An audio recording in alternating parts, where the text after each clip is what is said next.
Hello. Polymers के next topic में हैं हम लोग। मोस्ट प्रोबेबली आज ये ख़त्म हो जाना चाहिए चैप्टर। टॉपिक है आपके पास कोपॉलीमराइजेशन। तो बेसिकली हम लोगों ने दो तरह के पॉलीमर्स पढ़े थे एडिशन पॉलीमर के अंदर। एक होता था होमोपॉलीमर, जिसके अंदर एक ही तरह के मोनोमर्स बार बार रिपीट करके आपका एक पॉलीमर्स का फॉर्मेशन करते थे, that comes under the homopolymer. दूसरा होता है आपके पास कोपॉलीमर। कोपॉलीमर के अंदर क्या होगा कि एक से ज़्यादा तरह के मोनोमर्स आपके प्रेजेंट होंगे और वो आपस में पॉलीमराइज करेगा, यानी पॉलीमर्स का फॉर्मेशन करता है। तो उस प्रोसेस को तो हम लोग कोपॉलीमराइजेशन कहते हैं और उस पॉलीमर को हम लोग कोपॉलीमर कहते हैं। तो कोपॉलीमराइजेशन क्या हुआ? तो एक ऐसा प्रोसेस जिसमें एक से ज़्यादा तरह के मोनोमेरिक स्पीसीज के मदद से हम लोग पॉलीमर का फॉर्मेशन करते हैं, और इसके वजह से जो प्रोसेस होता है उस प्रोसेस को हम लोग चेन ग्रोथ या स्टेप ग्रोथ पॉलीमराइजेशन भी कहते हैं। अब जैसे आपके पास एग्ज़ाम्पल है ब्यूना एस 1,3 ब्यूटाडाइन और स्टाइरिन। न्यूज़ अगर सुनते होंगे तो कल परसों का न्यूज़ है विजाग यानी कि विशाखापट्टनम के अंदर जो है एक गैस जो है निकली थी वहाँ के फैक्ट्री से, और वो गैस कौन सी थी? तो स्टाइरिन गैस थी। तो जो स्टाइरिन होता है आपके पास उसका हम लोग यूज़ यहाँ पे कर रहे हैं ब्यूना एस बनाने में। तो ब्यूना एस के दो मोनोमर्स हो गए 1,3 ब्यूटाडाइन और दूसरा स्टाइरिन।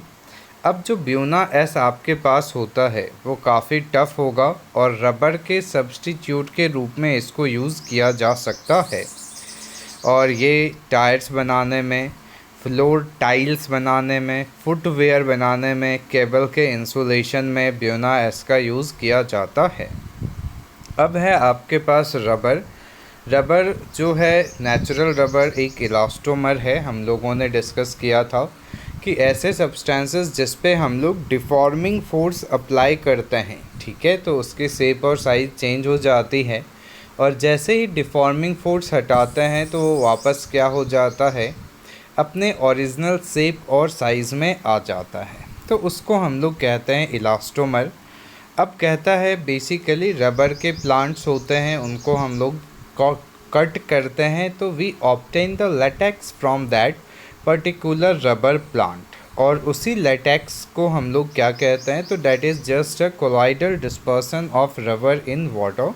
कि वाटर के अंदर रबर जो है आपके एक डिस्पर्सन के फॉर्म में रहता है, यानी कोलॉइड्स के फॉर्म में वहाँ पे प्रेजेंट होगा। तो कहाँ पे नेचुरल रबर के प्लांट्स आपको होते हैं?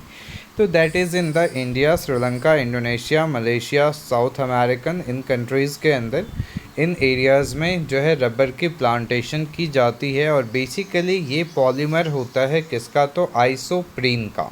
ये चीज़ याद रखेंगे हम लोग कि ये किसका होता है पॉलीमर? तो आइसोप्रीन का, यानी कि 2-मिथाइल 1,3 ब्यूटाडाइन जो है आपका आइसोप्रीन होता है, सिस 1,4 poly isoprene. Isoprene CH2C CH3 CS double bond CH2 क्या होगा? यहाँ पर भी सेम प्रोसेसेस होते हैं आपके पास। जो डबल बॉन्ड्स है वो आपका टूटेगा तो एक एक इलेक्ट्रॉन शेयर करेंगे, तो फिर जहाँ पे सिंगल बॉन्ड था वहाँ पे डबल बॉन्ड, और जहाँ पे डबल बॉन्ड था वहाँ पे सिंगल बॉन्ड बन करके एक पूरा का पूरा लीनियर चेन बनता है। इसमें जो फोर्स होता है वो होता है वीक वैन वाल फोर्स और कॉइल्ड स्ट्रक्चर होती है। लेकिन ज़्यादा गर्म करने पे या ज़्यादा ठंड होने पे ये नेचुरल रबर अपने लिए ज़्यादा यूज़फुल रहता नहीं है, यानी कि गर्म करेंगे तो ये गलने लगेगा, ठीक है, ठंड होगी तो हार्ड होकर के टूट जाएगा, तो उतना ज़्यादा सक्सेसफुली इसको हम लोग यूज़ नहीं कर सकते हैं। इसके वजह से एक नया प्रोसेस अपने पास आता है, that is the vulcanisation of rubber. तो कहता है नेचुरल रबर जैसे ही हाई टेम्परेचर पे जाएगा एवर 335 केल्विन तो ये सॉफ्ट हो जाएगा। लो टेम्परेचर पे गया यानी बिलो 283 केल्विन तो ब्रिटल हो जाएगा। हाई वाटर एब्जॉर्प्शन कैपेसिटी होती है रबर की। नॉन पोलर सॉल्वेंट में सॉल्युबल होता है। Non resistance to attack by oxidising agent, ठीक है, तो ये सारे कुछ जो हैं इसके कैरेक्टरिस्टिक्स होते हैं नेचुरल रबर के। अब अपने को तो ऐसा चाहिए भाई जो क्या कर सके, तो जो है इनको ज़्यादा टेम्परेचर पे जो है एक्टिव रख सकें। तो उसके लिए एक प्रोसेस होती है जिसको हम लोग कहते हैं वल्केनाइजेशन। तो process of heating a mixture of raw rubber with the sulphur and an appropriate additive at a temperature range between 373 kelvin to 415 kelvin के बीच में अगर सल्फ़र के साथ हम लोग कुछ और चीज़ें मिला करके इसमें ऐड कर दें तो इसकी प्रॉपर्टीज़ काफ़ी हद तक इन्हेंस हो जाती है और इसी प्रोसेस को हम लोग कहते हैं वल्केनाइजेशन।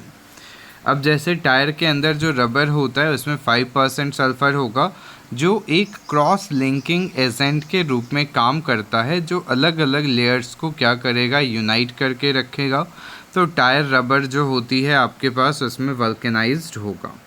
अब कहता है कि सिंथेटिक रबर क्या होता है, तो वल्केनाइज्ड रबर जो है जैसे कि पॉलीमर्स होते हैं capable of getting stretched to twice its length, यानी इसकी कैपेसिटी बहुत ज़्यादा होती है, जितना इसका ओरिजिनल साइज़ है उससे लगभग 2 गुना ज़्यादा तक ये क्या कर सकता है, आपका इंक्रीज हो सकता है। और उसका एक एग्जांपल है आपका नियोप्रीन।